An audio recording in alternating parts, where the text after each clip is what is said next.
One Piece is a title that lives in infamy. Two words that bring a range of emotions with it, transitioning from nostalgic joy to complete indifference to fear. It's at the same time one of the most standard anime and also an exclusive club for diehards. At the entrance to the world of pirates, there is a gatekeeper who week by week increases the toll for entry. Currently, that toll stands at over 900 episodes or almost 1,000 chapters if you're a reader. It's a heavy price to pay for your everyday anime fan.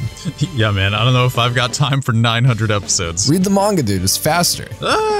Manga is an art form that you should get into anyway. It probably would have helped you with that Tokyo Ghoul vid. We don't talk about that. Today, we're talking about the One Piece anime. It's gonna be dope, because One Piece is dope. It's about fate. It's about what it means to trust and how to live a life you don't regret. It's about friendship, dude, and freedom. And that's why it lasted for so long, but that's also just the start. Speaking of which, the manga began serialization in 1997, and the anime started in 1999. It's run the entire gamut of 4x3 classic style all the way up to HD and shows no signs of stopping. It's hard to imagine a show running that long without becoming a geriatric shadow of itself and limping along on ideas from 20 years ago. Well, that's the thing. One Piece has not only managed to stay fresh, but it's built upon universal themes that can literally go on forever. But the true answer to your question of how it's managed to last this long isn't one a lot of people like, because it requires faith, because the answer is magic. Honestly, it's a mix of miracle and skill that has kept One Piece fresh for going on 23 years. Eiichiro Oda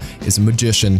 That's all there is to it. It's almost obligatory to cover One Piece if you create anime content, but the series is far too big to do in one go, and far too diverse to do with one person. So welcome to Bonsai Pop's first ever long-running series, Set Sail, where we'll be covering One Piece arc by arc with friends and guests periodically for, maybe ever. And naturally, if you're going to set sail, the first person you want on your crew would be your best friend. So Grant and I are taking this first leg together with the East Blue Saga. Hello, Grant. Are you ready? Yeah, dude. I'm stoked. And let's get into it.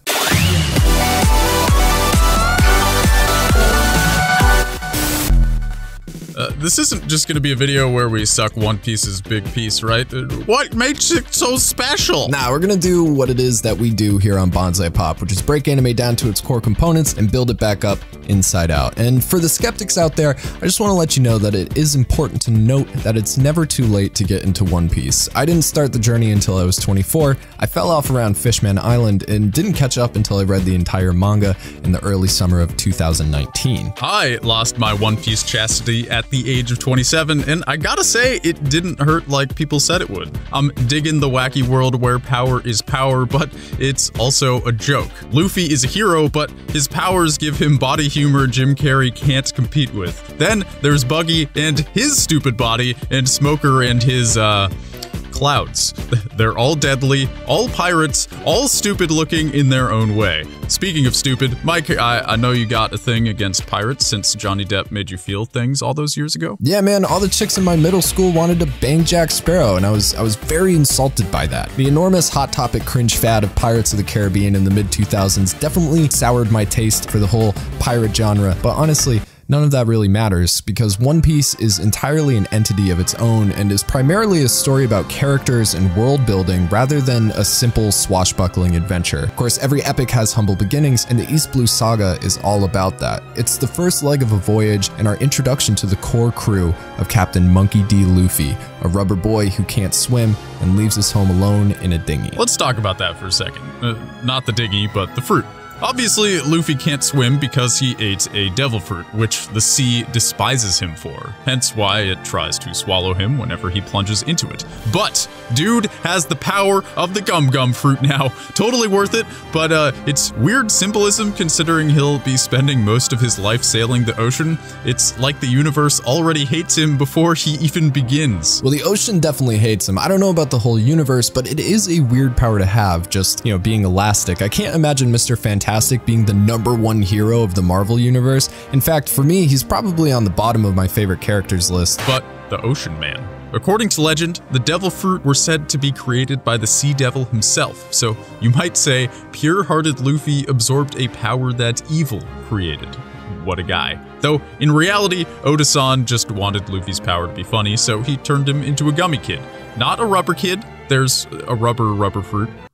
They're different. Also, the fact that Luffy can't swim, or rather sinks like a stone, means that on a ship, he's in constant danger. It's a great way to show the overwhelming power of the Great Ocean despite the strength of those who ride its waves. All of this is revealed in the initial arc, Romance Dawn. It's a perfect introduction to the world and characters of One Piece. It shows, instead of explaining, who our lead is, so you get a feel for Luffy rather than being told what he's like. A wild kid without a lot of parental guidance who looks up to relatively noble pirates and gauge strength by their example. The irony of noble pirates sets the tone for a lot of the story, which tends to take preconceived notions of character and just throw them out. The first friend that Luffy makes on his journey is a young boy on a pirate ship who wants to become a marine. Now, Kobe is inspired by Luffy's dream of being the Pirate King, and though their goals are different and will eventually make them career enemies, the two can still enjoy a friendship. It shows the intrinsic nature of friendship despite ideals. Luffy's idiosyncratic nature is emphasized as well by his choice of Roronoa Zoro,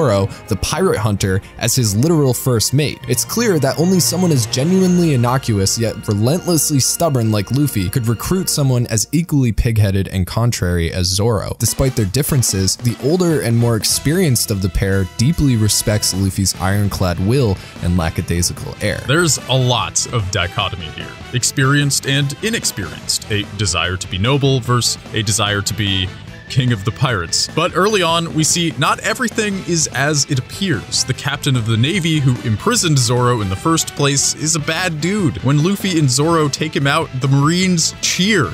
Shouldn't the leader of a group that keeps order be beloved? All his men hated him, but they followed his orders without fail. Are these Marines noble? Or just drones who serve a selfish institution? In a way, they're worse than pirates because at least pirates are honest about their intentions. It plants the seed right at the beginning that pirates aren't the only pirates out there. I'm so glad that you are new to this series. If you stick with it, literally all of those questions are going to be thoroughly answered. To me, it seems that one of the biggest inspirations to One Piece comes from the Japanese ideation of human nature, which heavily contrasts that of the West. Because of Christian teachings, it's almost naturally believed here that humans must struggle and work to be good, original sin and all that stuff. However, it's much more common to believe that humans are intrinsically good in Japan, that if a person is bad, it was because they were corrupted by experience or circumstance, not because they were born that way. Enter Nami. Raised by a single mother and the younger of two adopted sisters, Nami grew up like most do not. Her mom was a troublemaker turned Marine turned single mother. Her older sister is much more orderly than Nami. She mostly stays out of trouble, but works with people in their village to protect Nami even when she appears to go off the deep end by joining Arlong the Fishman with a god complex. Not to mention, this house was all women all the time. And I'm not talking about dainty tea-sipping women. I'm talking about gangsters. There's weird haircuts, tattoos, and a living maid off tangerines. Kind of fascinating how the Going Merry is a sausage fest while the only girl in the group was raised with all women.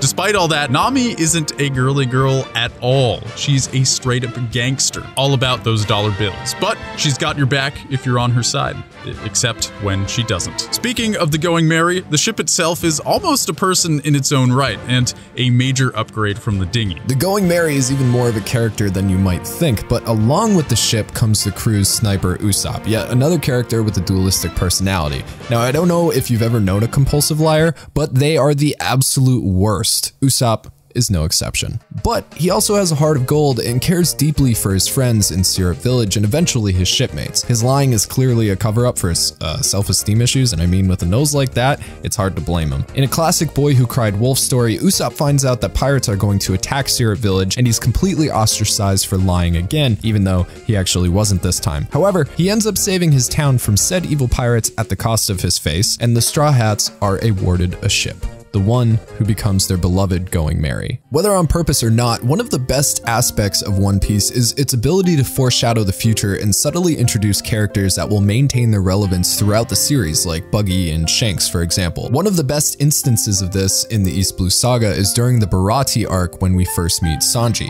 Another contradictory character, Sanji is a bleeding heart despite his aggressive nature. In one instance, he almost beats a Marine to death, and then in the next, he's feeding a starving pirate named Gin who is kicked out of his restaurant. Again, the idea of good nature overcomes conditioning. Ging gets his captain to attack the Baratie out of a sense of duty, but in the end, he's unable to kill the cook who saved his life. This works into Sanji's deep appreciation of food, and his father figure Zeph, who similarly saved Sanji from starvation years ago when they were marooned on an island. Sanji was given the remainder of the food supply, while Zeph resorted to eating his own leg to survive. This is a level of severity not showcased in many of One Piece's predecessors, like Dragon Ball for instance, cementing One Piece as a step beyond a typical shonen. In the Baratie arc, we're shown the dangers of the Grand Line by the condition of Don Krieg's armada after escaping it, as well as the extreme power of the warlords of the sea thanks to the arrival of Hawkeye Mihawk. It's also revealed that there is a North, South, and West Blue, and these are all aspects of the pirate world we're barely aware of at the time, but will become the main focus of the narrative much later down the line.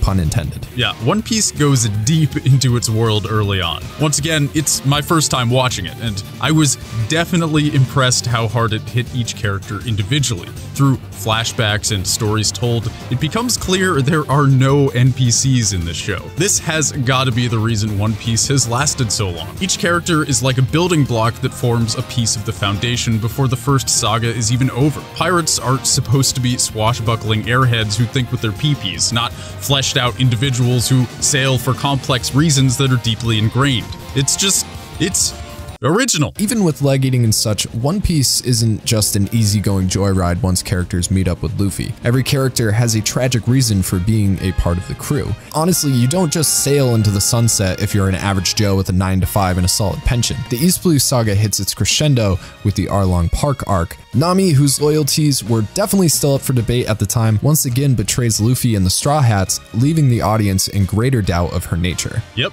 I was pissed at her for that one. You know how I said she was a gangster? Well, this is Exhibit B. That being said, I knew there were like 900 episodes left, so I wasn't too set in my ways about Nami. It quickly becomes clear that Nami isn't acting of her own free will, and the evil captain of the Arlong pirates, Arlong, has her under his control. And while this could stay as a sympathetic story at the surface level, One Piece really dives into Nami's backstory, showing her adopted mother bravely defending her family and inevitably getting murdered by Arlong for doing so. Instead of being an evil traitor, it's shown that Nami sacrificed everything to buy her village back from Arlong alone. It all came full circle, man. Nami complained to her adoptive mom, Bellemere, that she wasn't her real mom. Then Bellemere made the sacrifice only a real mother would make. Nami also hated being poor, and now she's obsessed with money. Even after Arlong is defeated, she only takes jobs if they pay. She even helped herself to the wallets of everyone in her village. She also tried to cut her Arlong tattoo off with a big ol' knife. Whereas her mother tried to live righteously to ward off evil, Nami got evil etched into her skin so she could confront it head on in a life of piracy with a purpose. She hated what she'd become, so she tried to carve it out. Luffy, in a moment of great importance, shows he's more than just a bottomless pit with goofy rubber powers. Needless to say, Nami's loyalty is solidified after the fishman gets fried and Luffy gets his first bounty on his head. And with the core crew of the Straw Hat Pirates complete, the Going Merry heads for the Grand Line, but stops first at the birth and death place of the first Pirate King, Gold D. Roger. However, Buggy shows up again with Alvida, who's now skinny and part of his crew, and the Buggy Pirates capture Luffy to put him up for execution. Just as Luffy is about to be executed, he laughs, a gesture which, unbeknownst to him, exactly mirrors Roger's last moments of life. Right as the sword is about to come down on Luffy's neck, Buggy is struck by lightning, a moment seemingly of fate. It struck from the sky to save the life of a boy who smiled at death. Did the planets align so Luffy could carry on? The monologue by Smoker really pulls this idea together. It's funny how Luffy is such a derp, but also has the universe on his side to become king of the pirates. He's the stereotypical pure-hearted shonen protagonist gunning towards a role that terrible people dream of. But it's all in good fun, right? Luffy has no ego trip. He carries himself with an ease that surely it took Gold D. Rogers a lifetime to achieve, though he clearly lacks the experience to understand consequences. He constantly lacks the ability to take things seriously even when lives are at stake. This is, no doubt, a flaw, but it comes from a place of being content with where he's at and where he's going. Like, deep down, he feels the universe will open doors for him. though that's not something he believes consciously. He's living in a way that's easy to envy. He's carefree, and simply because of the circumstances of his birth, the world bends around him to nudge him towards fate. But I also know that great accomplishments require great sacrifice. If Fullmetal Alchemist taught me one thing, it's that the law of equivalent exchange is real. Even if Luffy is destined for greatness, I expect his rise to be marked by tragedy and suffering in a way that makes heroes worthy of being called so. In many ways, Luffy is a kind of Peter Pan, so lost in a constant daydream about his potential that he struggles to focus when things are actually happening. As the world of the pirates opens up more and more, we gain insight into the history and politics of the One Piece universe, but that's what makes the East Blue so special. It's an innocent and humble beginning for a group of friends with big dreams and no idea what's around the corner. Most importantly, what it instills in its audience is a sense of freedom. It's a story that isn't afraid to take the time necessary to give its characters not only a reason to exist, but the respect they deserve to carry the story alone. While Luffy is the centerpiece, he's nothing without his friends and crew, and together they create a unit that is the Straw Hat Pirates. But it's the freedom and the strength of will to protect it that solidifies One Piece as a masterpiece. It's a showcase of how fun and worthy of celebration life is when the borders and boundaries can be smashed by a giant gummy fist. How the simplicity of going on an adventure is all one needs to fuel the fire of existence and purpose, and how beautiful a world unrestricted by rule and law can be. Without realizing it, I was never focused on the destination of the Straw Hats, but instead always entranced by wherever they were at the time. It's literally all about enjoying the journey after they set sail. It seems like whether or not Usopp's getting pounded in the face over and over and over, or Arlong is doing his best to destroy Nami's emotions to control her through fear, the thing that glues this motley crew together is an iron will to be free. So I suppose the question in that case is whether or not that lightning bolt atop the execution tower was an act of fate, or Luffy's will all along. Was Luffy's laugh simply him chuckling at the thought of someone trying to stop him with something as benign as an execution, or because he simply didn't care? You tell us in the comments below. And while the East Blue Saga may not be the most eventful collection of arcs within the One Piece epic, it's incredibly important and well constructed. It leaves no doubt about its characters while also leaving room for a universe worth of expansion building upon its foundations. From here on out, we're going to be covering much smaller chunks of the story as they become more complex, and likely individual characters as well, wrapping them all up in a nice little playlist just for you.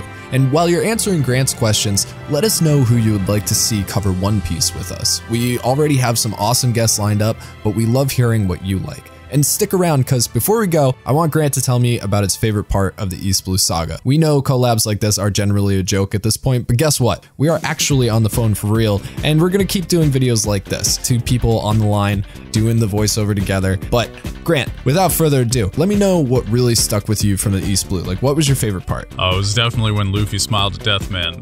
That is the mindset I want to have forever. See, that's the funny thing is, to me, I don't know if that's stuck with me like that much. Like, I remember it being a really good part of the story, but I think in the East Blue, what I really liked the most was when Nami, not when she necessarily carved her tattoo out, but when Luffy put his hat on her head and was like, yeah, of course we're gonna save you, and like blah blah blah, and he got super serious. It was almost like the first time he got super serious. Like, that's his thing. Like, he has this line, and once you cross it, you're just totally screwed. And seeing Nami, who, when you're introduced to her, she's such a kind of hard character, you know, she has like this shell around her, and seeing her really crack after learning about all of her backstory and like how tragic it was and awful, you know, it's kind of the old parable of like not knowing what you got until it's gone, and watching all of that build up really like flow out of her finally, and then seeing like Luffy just kind of taking the reins, like being the captain. Like, you get that first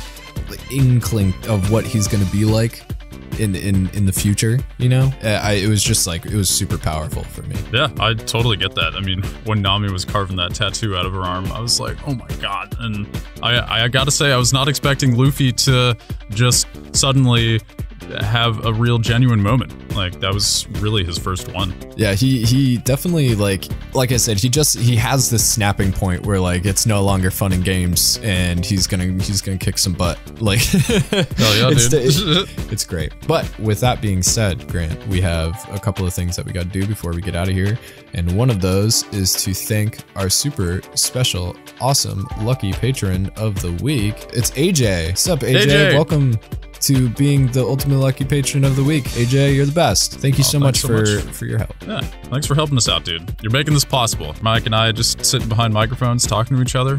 Thank you. For real. That's right. Anyway, my name is Mike. My name is Grant. You can find us on Twitter and Instagram at bonsai_pop. I don't know what we're doing next time. You got to do Hamtaro soon. Are you gonna promise it for next week? Thanks for watching, everybody. We'll have something next week. It's gonna be great. We will see you next time. Bye.